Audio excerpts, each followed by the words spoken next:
우리 주님은 우리에게 오늘도 좁은 문으로 들어가라 말씀하십니다.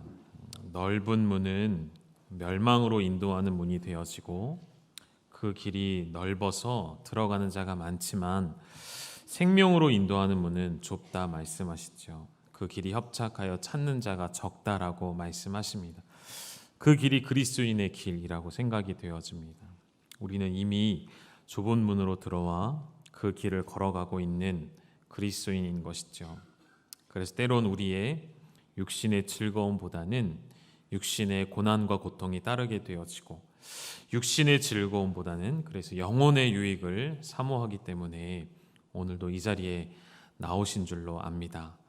여러분 이 예배의 자리에 주님의 은혜를 사모하시고 좁은 길을 걷지만 믿음으로 걷기를 원하며 나오신 여러분을 다시 한번 주님의 이름으로 환영하고 축복합니다. 우리 계속해서 그리스도인의 새 생활에 관한 말씀들을 보고 있습니다. 오늘은 어떤 말씀인지 함께 보도록 하겠는데요. 나와 있는 내용들을 쭉 볼 때 이런 표현들이 나왔어요. 박해하는 자, 즐거워하는 자, 우는 자, 서로 마음을 같이 하라 하시고요. 모든 사람이라는 표현들이 나오고 너희의 원수라는 표현도 나옵니다. 이 표현들을 쭉 보면요, 발견되어지는 공통점을 하나 끄집어낼 수 있을 것 같아요. 그것은 그리스도인의 새 생활로서 주신 말씀들은 결국에는 한 사람에게 주시는 것이 아니라 공동체와 공동체의 구성원 모두에게 주시는 말씀이라는 것이죠. 우리는 열방이라는 이름으로 하나의 공동체가 이루어졌습니다. 하나님이 열방교회라는 이름 아래 우리를 하나의 몸된 지체와 공동체로 불러주셨다는 것이죠. 이 공동체 안에서 함께 살아내는 것이 우리의 숙명이다라고 말씀을 드리고 싶고요. 그래서 공동체 생활은 선택이 아니라는 것 또한 말씀드리고 싶어요. 혹시 지금도 이 공동체 안에 들어갈까 말까 고민하는 단계에 계신 분들이 혹 계시다면 빨리 벗어나셔서 빨리 결단하셔서 공동체 안으로 들어오시고 공동체 안에서 어떻게 사랑할까, 공동체 안에서 어떻게 섬길 수 있을까, 이것을 함께 고민해 주시면 좋을 것 같습니다. 그리고 또한 여기서도 멈추지 않을 것이고요. 우리는 또 다음 단계로 나아가야겠죠. 공동체 주시는 힘을 가지고 이웃과 사회를 섬기고 또 열방을 섬겨서 주님 오실 길을 예비하는 그러한 그리스도인의 공동체가 되기를 주님의 이름으로 축원합니다. 구체적으로 오늘 우리 삶엔 어떻게 적용되어야 할 말씀들인지 보실까요? 14절을 먼저 보시죠. 박해라는 단어에 먼저 주목을 해보려고 합니다. 디오코라는 박해하다라는 이 단어는 사실 박해의 범위와 범주는 끝이 없죠. 그러나 초대교회 때의 박해는 분명했습니다. 피부로 느껴지는, 눈으로 보고 삶으로 다가오는 박해였어요. 실제 생명이 위협받는 박해였기 때문에 예수 그리스도를 따름으로 받는 박해는 이루 말할 수 없는 고난과 고통이었죠. 그럼 오늘 우리에게는 이 박해를 어떻게 적용하는 것이 좋을까요? 여러분에게 질문하고 싶습니다. 여러분은 박해가 무엇이라고 생각하십니까? 또 이렇게도 질문 드려볼게요. 여러분은 지금 박해를 받고 계십니까? 박해를 당하고 계신가요? 때로는 우리가 이 단어를 너무 가볍게 생각하고 가볍게 여겨서 우리 일상생활 가운데 자주 사용하기도 합니다. 그러나 박해는 우리가 쉽게 사용할 수 있는 단어가 아니겠죠. 다음의 구절들 속에서 박해는 무엇인지 한번 확인해 볼까요? 디모데후서 3장 12절 말씀입니다. 무릇 그리스도 예수 안에서 경건하게 살고자 하는 자는 박해를 받으리라. 누가 박해를 받는다고요? 예수 안에 경건하게 살고자 몸부림치는 사람들에게만 박해가 주어집니다. 요한복음 15장 20절 이 말씀을 같이 읽어볼까요? 시작. 내가 너희에게 종이 주인보다 더 크지 못하다 한 말을 기억하라. 사람들이 나를 박해하였은즉 너희도 박해할 것이요 내 말을 지켰은즉 너희 말도 지킬 것이라. 예수 그리스도를 박해하였은즉 예수 그리스도를 따르기에 너희도 박해를 당한다라고 말씀하십니다. 마태복음 5장 10절 팔복 가운데 의를 위하여 박해를 받은 자는 복이 있다라고 말씀하셨죠. 11절도 읽어보실까요? 함께 읽습니다. 시작. 나로 말미암아 너희를 욕하고 박해하고 거짓으로 너희를 거슬러 모든 악한 말을 할 때에는 너희에게 복이 있나니. 아멘. 여러분, 무엇이 박해입니까? 그저 억울하고 속상한 일이 박해가 될 수 없어요. 세상에서 뜻하지 않은 고난을 당하고 세상에서 무언가 억울한 일을 당하는 정도가 박해라 할 수 없고요. 박해라 함은 누구도 부인할 수 없는 예수 그리스도와 관련되어질 때에, 다시 말하면 그리스도를 위한 일을 행할 때에 받게 되어지는 고난을 우리는 박해라고 말하는 것이죠. 불의를 행함으로 인해 받는 고통을 우리는 박해라 말하지 않습니다. 그것은 보응인 것이죠. 박해와 보응을 구분할 필요가 있겠습니다. 골로새서 3장 25절의 말씀처럼요. 같이 읽으시죠. 시작. 불의를 행하는 자는 불의의 보응을 받으리니 주는 사람을 외모로 취하심이 없느니라.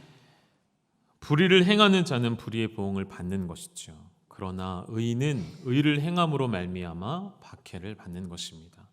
여러분, 박해와 의를 위한 박해와 불의로 인한 보응을 구별하셔야 합니다. 모든 것을 의로운 박해라 말할 수 없다는 것이죠. 그리고 그것은 우리의 삶을 통해 결정지어지게 되겠죠. 그리스도를 따름으로 인해 받는 것이 박해입니다. 하나님의 의를 위하여 예수 그리스도의 이름을 증거하고 경건하게 살고자 하는 자들이 받는 것이 박해이죠. 그리스도와 상관없이 여러분이 쌓은 신념이 무언가에 의해 흔들리는 것을 박해라 말할 수 없다는 것이고요. 여러분의 부와 재물과 건강과 안전이 위협받는 것 자체가 박해라고 말할 수 없다는 것이죠. 지음받은 목적대로 살아내기에 받는 고난, 우리를 부르신 이의 뜻을 따라 살 때에 받게 되어지는 희생과 헌신에 따른 어려움들, 그것이 박해라 할 수 있겠죠. 그렇다면 그 박해들은 결국 우리가 피할 것이 아니라 그 박해가 우리에게 오히려 소망이 되는 줄 믿으시기를 축복합니다. 오히려 그 박해는 그것이 우리의 믿음의 증거가 됨을 믿으시기를 축원합니다. 그러하기에 박해받는 우리는, 박해받는 그리스도인들은 이 박해를 어떻게 여겨야 할까요? 고린도후서 4장 9절의 말씀처럼 같이 읽어보실까요? 시작. 박해를 받아도 버림받지 아니하며 거꾸러뜨림을 당하여도 망하지 아니하고. 4장 12절, 고린도전서 4장 12절도 말씀 읽겠습니다. 제가 읽겠습니다. 또 수고하여 친히 손으로 일을 하며 모욕을 당한 즉 축복하고 박해를 받은 즉 어떻게 하라고 되어 있죠? 기꺼이 참아내는 것. 박해를 받아도 우리는 낙심하지 아니하고 버림받되었다 여기지 아니하며 거꾸로 튀김을 당하는 박해를 당할지라도 우리는 망한 것으로 여기지 아니하고. 베드로전서 4장 19절 끝에 보면 우리의 영혼을 미쁘신 창조주께 의탁할지어다. 하나님의 뜻대로 고난을 받는 이 박해는 하나님께 우리의 영혼을 내어 맡겨드리는 통로가 되어지는 것이죠. 그러므로 박해받는 우리는, 박해받는 그리스도인들은 오히려 이 박해가 우리의 믿음의 증거를 나타내도록 돕는 것이니 기꺼이 박해받는 일은 참아내고 박해하는 이들은 축복하며 저주하지 않는 것이죠. 예수님도 말씀하셨어요. 너희는 원수를 사랑하고 박해받는 자를 위하여 기도하라 말씀하기도 하셨습니다. 오늘 읽었던 본문 14절 말씀도 동일한 것이죠. 너희를 박해하는 자를 축복하라 하셨던 말씀, 마음에 새기시고 이 말씀에 순종하시기를 주님의 이름으로 축원합니다. 두 번째 볼 말씀은 15절에 즐거워하는 자들과 함께 즐거워하고 우는 자들과 함께 울라는 말씀이죠. 이 말씀을 좀 쉽게 표현한다면 함께 공감하는 것이 아닐까요? 그리고 공감에서 멈추는 것이 아니라 정말 하나가 되어질 때에 참으로 즐거워하고 참으로 울어줄 수가 있는 것이죠. 그저 위로하기 위해 우는 것이 아니라 그들의 마음과 동일한 마음을 갖게 되어지는 것, 그것이 그리스도인의 공동체에 주신 은혜가 아닌가 생각이 되어집니다. 여러분, 그리스도인 공동체는 경쟁하는 공동체가 아니에요. 누가 더 잘났는지, 누가 더 잘하는지를 우열을 가리는 공동체가 아니라는 것이죠. 요즘 세상은, 요즘만이 아니죠, 늘 그래왔습니다. 세상은 1등을 가리기 위해 존재합니다. 세상은 늘 치열한 경쟁을 하죠. 직장인들도 치열한 승진의 좁은 길을 위해 달려갑니다. 우리 자녀들 치열한 진학의 문제를 겪죠. 심지어 우리 속담에는 사촌이 땅을 사면 배가 아프다는 말이 있죠. 여러분 실제로 경험해 보셨죠? 누군가가 잘 되면 왜 내 마음이 속상한지. 참 우리 민족은 그런 것 같아요. 우리 민족의 정서인 것 같아요. 셈이 많고 질투도 많고 건강한 자아를 가지지 못하는 것 같아요. 그래서 한이 많은 민족이라고 우리 표현하잖아요. 우리 정서에 남이 잘 되는 일을 진심으로 축하해 주는 일이 쉬운 일이 아닌 것 같습니다. 건강하지가 않다는 뜻이죠. 모든 영역에서 늘 남의 눈치를 보게 되어지고 혹은 남보다 더 잘하려고 애쓰게 되어지고 남보다 높은 자리에 올라가기를 바라는 그 세상의 이치를 우리는 정면으로 배격하죠. 우리는 그 이치를 따라가지 않는 존재입니다. 그런 존재를 그리스도인이라 부르는 것이죠. 누군가의 일 앞에 전심으로 기뻐해 주려면 여러분 우리 안에 먼저 기쁨이 충만해야 기뻐할 수 있죠. 누군가를 위해 울어줄 수 있으려면 우리 안에 정말 우리 안에 진정한 슬픔이 무엇인지를 깨닫는 경험이 필요합니다. 내 안에 꺼내줄 수 있는 감정이 없는데 무언가 꺼내주려고 하면 결국에는 지난주에 잠깐 말씀드린 것처럼 외식하는 기쁨, 외식하는 슬픔을 나타낼 수밖에 없는 것이죠. 진짜 함께 즐거워해 줄 수 있는 공동체, 진심으로 함께 슬퍼해 줄 수 있는 공동체. 우리 교회에 때때로 장례 예배를 치를 때면 그 모습들을 보게 되는 것 같습니다. 함께 지체들이 와서 다른 것 해주지 못하는데 그저 와서 손을 잡아주고 한번 끌어안아 줄 때 그것이 왜 위로가 되는지, 그것이 왜 우리에게 슬픔을 이겨낼 힘이 되었는지를 우리는 계속해서 경험하고 있는 것 같습니다. 하나님께서 인간에게 원래 주셨던 성품은 함께 즐거워하며 함께 또 아파할 수 있는 그러한 공감하는 능력이 아니었을까요? 그러나 우리의 마음에 죄가 들어왔고 죄로 인하여 깨어진 인간의 마음은 공감하는 능력을 상실하게 되어집니다. 이기적이 되어지고 나만을 위해 살게 되어지는 것이죠. 자신의 마음을 다스리지 못하고 환경에 따라 여건에 따라 함께 휘둘리게 되어지는 것. 얼마 전에 제가 보았던 것 중에 이제 어떤 신혼 부부인데요. 남편에게 이제 감정이 메마른 것은 아닌데 공감하는 능력이 완전히 제로인 거예요. 그래서 아내가 어떤 이야기를 하거나 아내가 무언가 이제 드라마를 보고 울면 너무 이해를 못하는 거예요. 왜 저러지? 무슨 문제가 있나? 아내에게 무슨 일이 생겼나? 이 정도로 생각하는 거예요. 전혀 공감하지 못하는. 근데 그 남편은 굉장히 지식인이고 굉장히 똑똑한 사람인 거예요. 굉장히 이성적이고 굉장히 합리적인 사람이라는 것이죠. 여러분 혹시 이런 질문 들어보신 적 있습니까? 아내가 남편에게 하는 이야기예요. 우리 형제님들 한번 마음속으로 대답해 보시겠습니까? 아내가 이런 말을 할 때 나는 뭐라고 대답을 하겠는가? 여보, 내가 속상해서 빵을 사왔어. 이 얘기 요즘 많이 유행하는 말인데 들어보셨습니까? 그럼 형제님들의 대다수의 대답은 뭘까요? 빵을 사왔다고? 무슨 빵인데? 라고 묻는다는 것이죠. 형제님들 혹시 무슨 말인지 이해를 못하시면 큰일 난 겁니다. 아내가 뭐라고 그랬죠? 속상해서 빵을 사왔대요. 그럼 빵을 사온 게 중요한 게 아니라 뭐가 중요하죠? 그렇죠? 왜 무슨 일이 있길래 왜 속상해라고 물어야 맞다는 것이죠. 우리에게는 공감하는 능력이 현저하게 떨어졌습니다. 그것은 죄로 인하여 일어나는 현상이라고 말씀드리고 싶어요.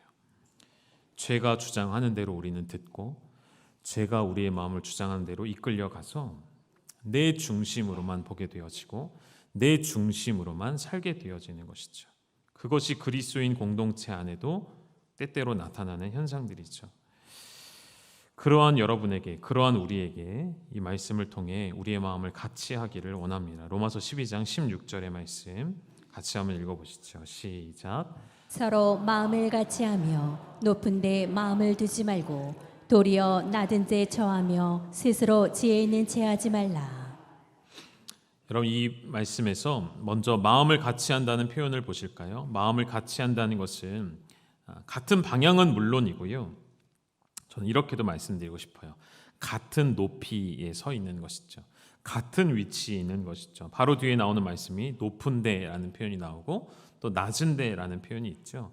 같이 낮은 데에 서 있는 것, 그것이 마음을 같이 하는 것이 아닐까요? 여러분, 높음이라는 표현은 사실 우리에게는 어울리지 않는 단어입니다. 높음에 해당하는 존재는 한 분밖에 없으시거든요. 우리는 하나님을 높이 계신 분으로 표현하죠. 하나님만큼 높은 존재가 없죠. 그래서 우리는 하나님께만 홀로 영광을 돌려드리는 것이죠. 하나님만이 홀로 영광을 받으시도록 늘 찬송하며 고백하죠. 하나님 앞에 다른 무엇도 비교되어질 수 없는 존재, 다른 어떤 우상들도 하나님 앞에 설 수 없는 것이 진리이죠. 다시 말하면 높이 계신 그 주님은 홀로 계신 분이세요. 그러나 사람은 결코 그렇게 지음받지 않았습니다. 그래서 인간은 피조물은 홀로 존재할 수 없어요. 홀로 높아질 수도 없고요. 그런데 그런 존재가 자꾸만 뭘 원하죠? 홀로 있기를 원하고 홀로 높아지려고 한다는 것이죠. 공동체와 함께 울고 웃어야 살 수 있는 존재로 지음받았음에도 불구하고 우리는 홀로 있기를 원한다는 것이죠. 그런 우리의 마음속에 홀로 있고자 하는 마음 중에는 이런 마음도 있어요. 우리의 감정 가운데 하나님이 사랑이라는 감정도 주셨지만 미움이라는 감정도 주셨죠. 그런데 이 미움이 깊어지면, 미움이라는 것이 우리 마음에 한번 싹트기 시작하면 이것을 다스리기가 어렵습니다. 이것을 제어하기가 어렵죠. 그리고 제거하기도 어렵습니다. 마치 풀밭에 관리되지 않으면 여기저기서 난무하는 그렇게 무성히 자라는 잡초와 같이, 뽑고 또 뽑아도 사라지지 않는 잡초와 같이, 성경은 사랑이 모든 죄를 덮는다라고 말씀하십니다. 허다한 죄를 덮는 사랑이라고 말씀하십니다.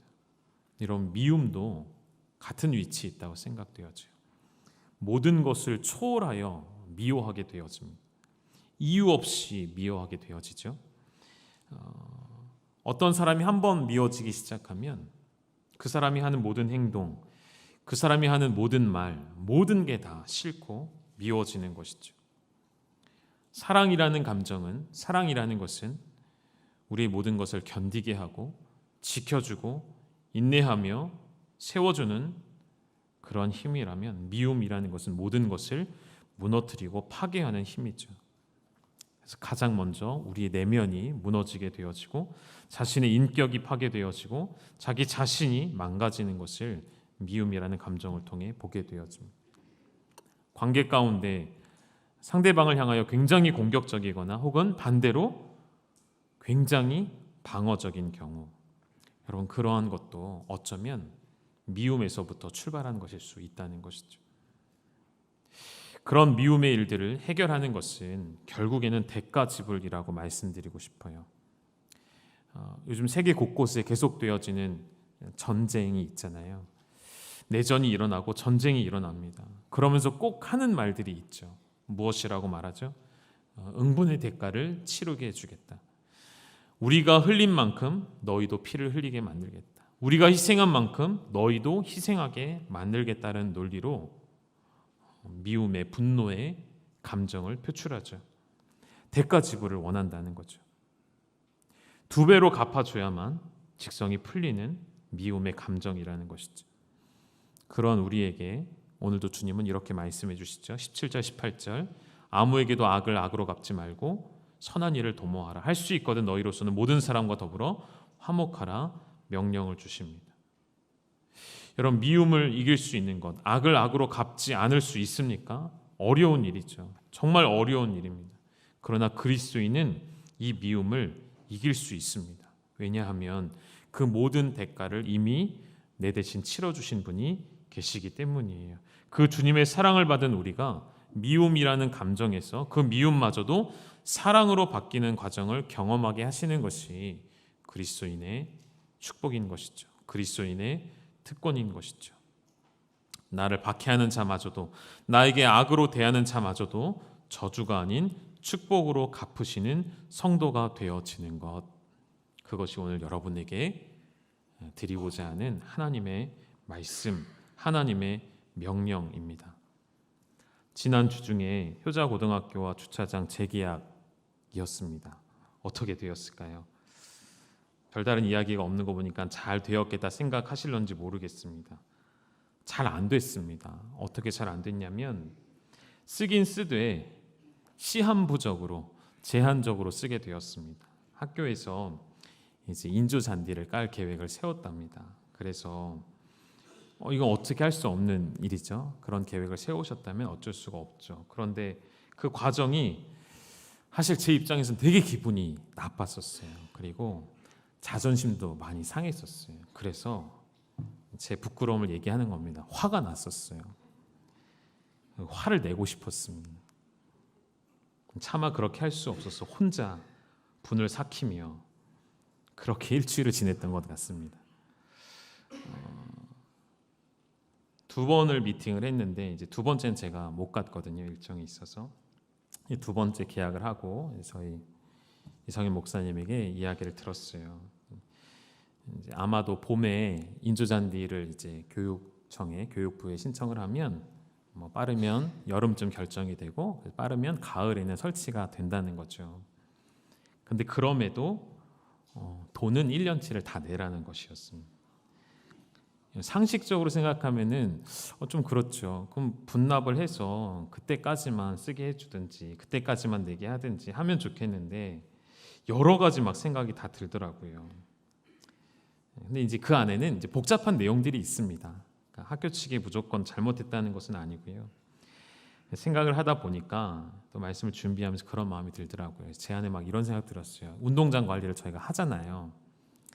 이제는 그럼 그만할까? 오늘도 광고에 30명 이상 모집한다고 나갔는데 이거를 광고에서 빼자고 할까? 별 생각이 다 들었습니다. 그런데 주님 주시는 마음은 그게 아니더라고요. 어떻게 하라고 하셨죠? 주님은 모든 사람 앞에 선한 일을 행하는 것, 모든 사람과 더불어 화목하는 것. 그래서 오히려 이전보다 더 세심하게 운동장을 잘 관리해 주시고 행여나 운동장을 못 쓰게 되는 때가 오더라도 우리 교회는 주차장은 여전히 쓰게 계약이 되어 있거든요. 학교에 있는 쓰레기 보이면 여러분 주워주시고 내 것처럼 관리해 주시고 더 깨끗하게 사용해 주시고 더 많이 학교를 사랑해 주시고 그렇게 해주시는 게 우리 주님이 기뻐하시는 모습이겠구나. 우리는 이제 대안을 찾아야 합니다. 교회에서 함께 우리 리더십들 머리를 맞대고 주차의 문제를 어떻게 해결할지 함께 기도하면서 하나님 분명히 길을 예비해 주실 거라 생각이 되어지고요. 우리가 하나님 앞에 기쁨으로 행한다면, 하나님 마음에 합당하도록 행한다면 아무런 문제가 없을 것이라는 평안한 마음을 주시기도 했습니다. 우리 한 구절 더 보실까요? 19절 말씀입니다. 같이 읽어보시죠. 시작. 내 사랑하는 자들아, 너희가 친히 원수를 갚지 말고 하나님의 진노하심에 맡기라. 기록되었으되 원수 갚는 것이 내게 있으니 내가 갚으리라고 주께서 말씀하시니라. 왜 성경에는 이런 말씀들이 지속적으로 반복해서 나올까요? 어쩌면 주님은 하나님의 사랑하는 백성들이 죄악 가운데 노출되기를 원치 않으셨던 것 같아요. 일시적 분노로 범죄하지 않기를 원하시는 것은 아니었을까요? 교회를 박해하는 자들을 향하여 직접 보복하지 않도록 바울도 그리고 우리 주님도 늘 말씀하셨습니다. 악인에게 진노하시고 형벌을 내리시는 분은 하나님이시니 그 모든 것은 하나님께 내어 맡기라 하십니다.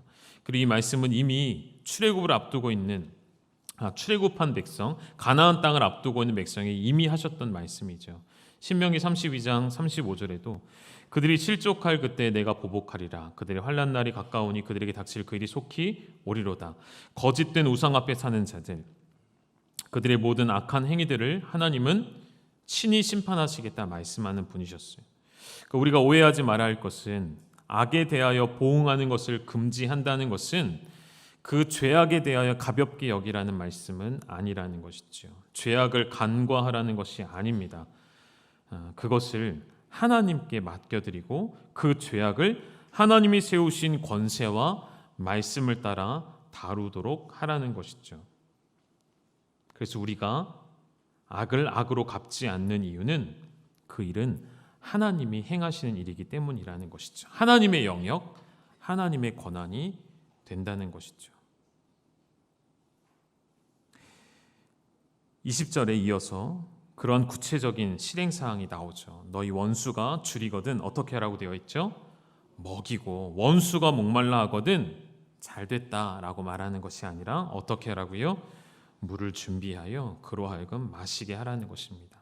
그렇게 하는 행위는 결국 무엇이냐면 그리함으로 너희가 숯불을 그 머리에 쌓아놓는 일이 되리라 말씀합니다. 잠언 말씀이 인용된 것인데요. 잠언 말씀 한번 띄워주실까요? 같이 읽어보시죠. 시작. 내 원수가 배고파 하거든 음식을 먹이고 목말라 하거든 물을 마시게 하라. 그리하는 것은 빈 숯을 그의 머리에 놓는 것과 일반이요 여호와께서 내게 갚아주시리라. 여러분, 이 말씀을 좀 정확하게 이해하고 계시면 좋을 것 같아요. 우리가 원수를 그래서 보복하지 않고 그에게 음식도 갖다 주고 미운 놈 떡 하나 더 준다, 물을 갖다 주면 여호와께서 그 사람의 머리 위에 뜨거운 숯을 놓아 그를 고통스럽게 하고 그에게 진노와 형벌을 하셔서 다 대신 원수를 갚아주실 거야 라고 이해하시면 안 된다는 거예요. 그렇게 이해하시면 안 된다는 거예요. 여러분, 히브리어에는 몇 가지 특별한 표현들이 있는데 그 중에 하나가 이 말씀입니다. 누군가의 머리에 피어있는 숯을 올린다라는 것은 그 사람에게 어떤 감당할 수 없는 고통을 준다는 뜻이라기보다는 무슨 뜻이냐면 그 사람을 부끄럽게 한다라는 뜻이에요. 부끄럽게 만든다라는 뜻이에요.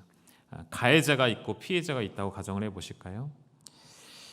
이 가해자가 저 피해자가 언젠가 나에게 보복할 것을 두려워하고 있는데 이 피해자가 나에게 오히려 선대를 하는 것이죠. 그때 가해자는 어떤 감정을 느끼게 되어지냐면 자신의 죄에 대한, 자신의 악한 행위에 대한 부끄러움을 느끼게 된다는 것이죠. 조금 더 이해를 돕기 위해 이 새번역 버전이 번역이 잘 돼 있거든요. 새번역 버전 띄워드릴게요. 같이 읽어보시죠. 맨 아래입니다. 시작. 내 원수가 배고파 하거든 먹을 것을 주고 목말라 하거든 마실 물을 주어라.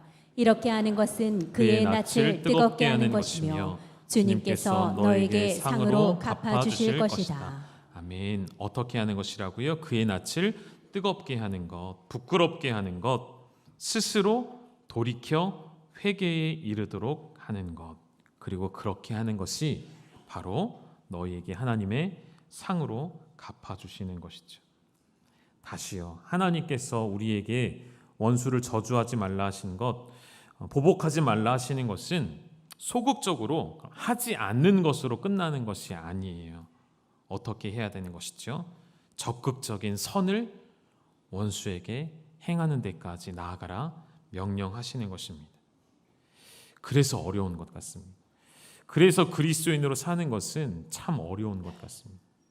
왜 늘 우리만 억울하고, 왜 우리만 늘 손해보는 것 같고, 왜 우리는 당해도 말하지 못하고, 왜 그렇게 바보같이 살아야 할까요?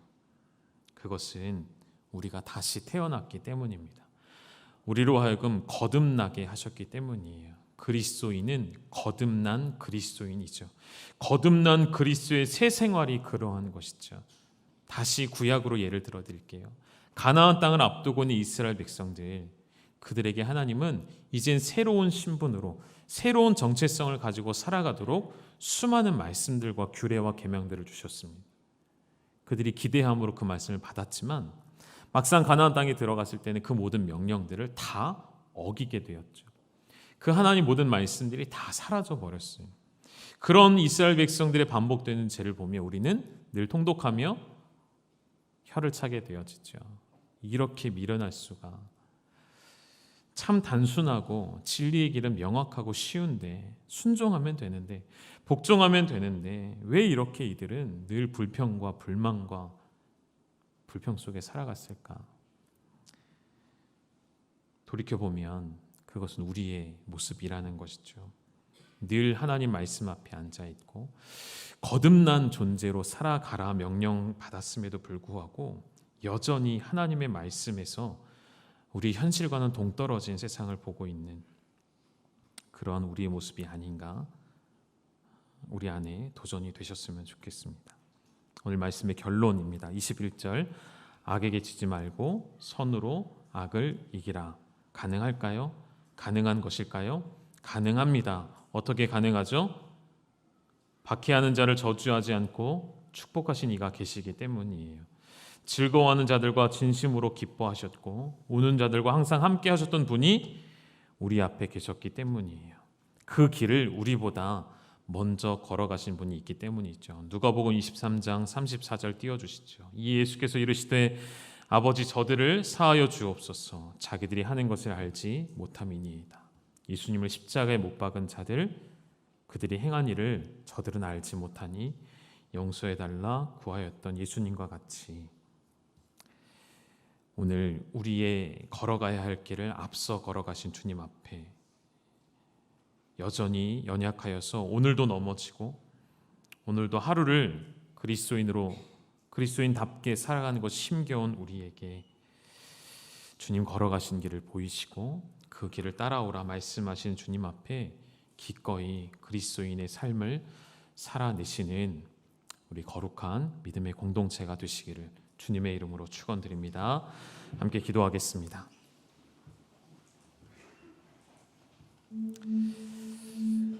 하나님 아버지, 이 좁고 협착한 길을 걸어가는 것이 참으로 어렵습니다. 늘 손해보는 것 같고 늘 억울한 일을 당하는 것 같고 그리스도를 위하여 살아내고자 결단했지만 그럴수록 더욱 우리의 삶에는 어려움이 찾아오는 것만 같습니다. 원수를 향하여 저주하지 말고 축복하라 하신 말씀이 도저히 우리 안에서는 이루어지기가 어려움을 봅니다. 같은 공동체 안에서도 함께할 수 없는 공동체가 지체가 보이고 가정 안에서도 용납할 수 없고 용서할 수 없는 그러한 이들이 내 눈앞에 있는데 오늘 주시는 이러한 말씀들이 도저히 내 앞에 이루어지기 어렵지만 나는 할 수 없지만 주님이 앞서 보이셨고 행하셨고 걸어가셨다면 오늘 나도 다시 한번 도전해 보기를 원합니다.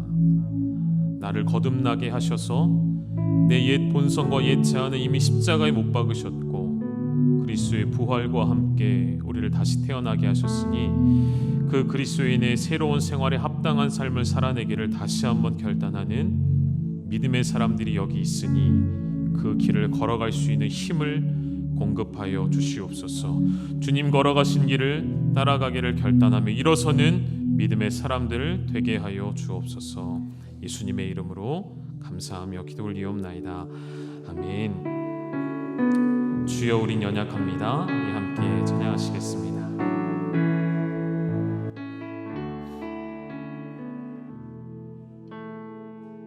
주여 우린 연약합니다.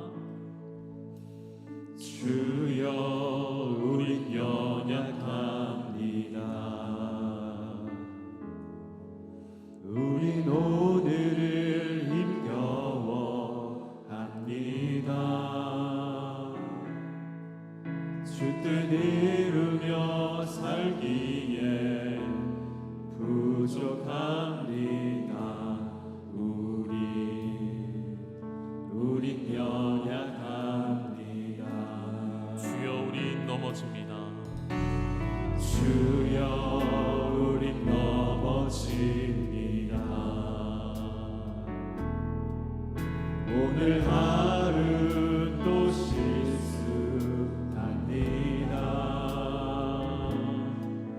주의 긍휼을 구하는 죄인입니다.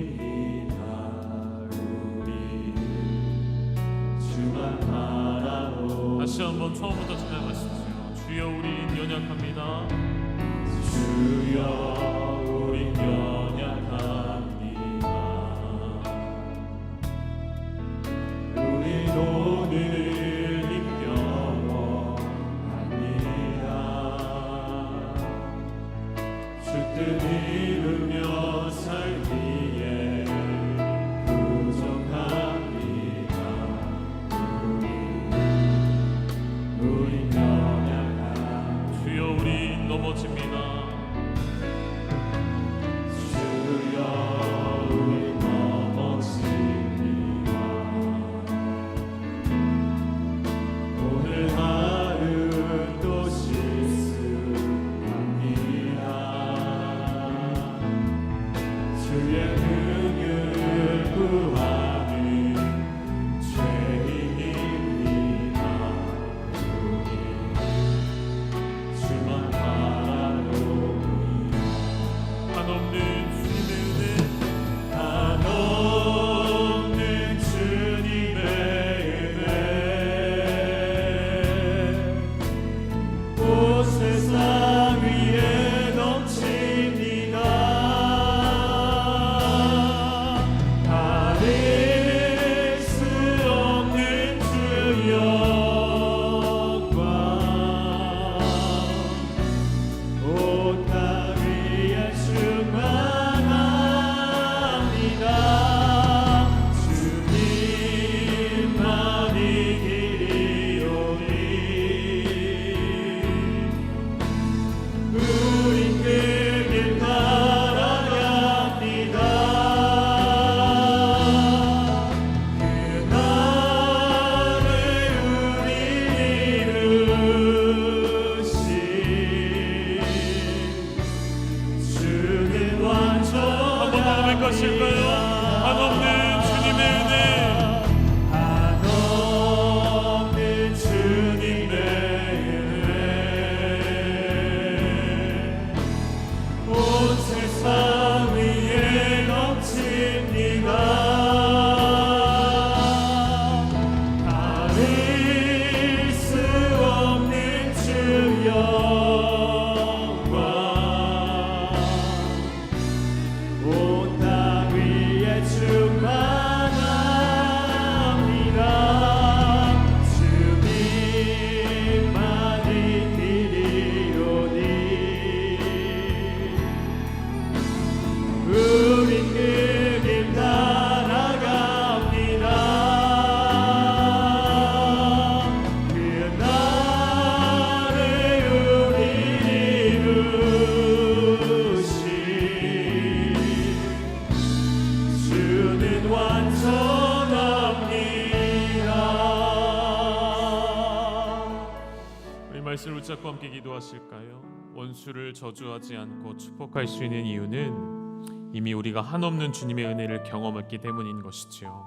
이미 우리에게는 감당할 수 있는 은혜가 부어졌기 때문인 것이죠. 우리를 다시 태어나게 하셨습니다. 우리의 정욕과 옛 자아는 이미 십자가에 못 박았기에 우리는 오히려 선을 행하며 적극적으로 가서 원수가 배고파할 때, 굶주릴 때에 먹을 양식을 주며 그들이 목말라 할 때에 물을 마시게 할 수 있는 것, 그것이 주님께서 우리에게 원하시는 길임을 기억하시고 먼저 결단하시죠. 가까이 있는 우리의 가족들, 공동체 안에 주신 모든 지체들 서로 사랑하며 마음을 같이 하며 같이 낮은 대로 임하여서 함께 섬기는 믿음의 공동체, 그리스도인의 새 생활을 살아갈 수 있는 믿음의 공동체가 되게 하여 주옵소서. 나를 통하여 세상이 주님을 보게 하여 주시고 그리스도인 된 나를 통하여 우리의 자녀들이 주님을 보게 하여 달라고 우리를 새 생활 가운데로 초대하 주님 앞에 순종하며 복종하며 나아갈 것을 결단함으로 이 시간 함께 동성으로 합심하여 기도하며 나가시겠습니다. 하나님 참 감사합니다. 우리에게 한없는 주님의 은혜를 주시옵소서. 온 세상에 넘치는 은혜를 주시옵소서. 하나님 모든 것을 용납할 수 있게 하시고 위에 넘칩니다. 기꺼이 되어줄 수 있게 하시며 기꺼이 사랑할 수 있게 하시며 하나님 주님 걸어가신 그 길, 우리 주님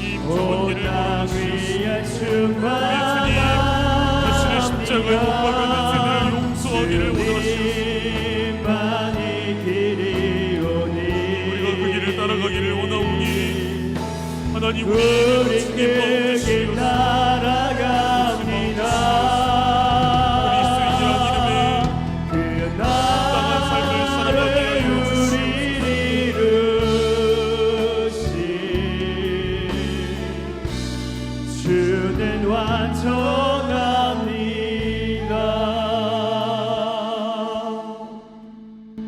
내가 너희를 사랑한 것 같이 너희는 서로 사랑하라.